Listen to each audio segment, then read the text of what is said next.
Samantala, idol, nasa kote po ng pinagsalib na puwersa ng Sual Municipal Police Station at Sison Municipal Police Station ang top 2 most wanted person ng bayan ng Sison sa isinagawang operasyon sa Makati City noong June 10, 2026. Kinilala ng mga pulisya ang suspect bilang isang 52 anyos na lalaki na residente ng Sison, Pangasinan at inaresto sa bisa ng warrant of arrest kaugnay ng kasong panggagahasa o rape sa ilalim ng Article 266-A, Paragraph 1A ng Revised Penal Code na inamyandahan ng Republic Act 8353 kaugnay ng Article 266B ng parehong batas.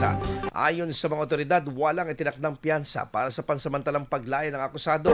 Kasalukuyang nasa kustodiya na ng mga umarestong unit ang akusado para sa dokumentasyon at tamang turnover sa hukuman na naglabas ng warrant upang harapin ang kasong isinampa laban sa kanya.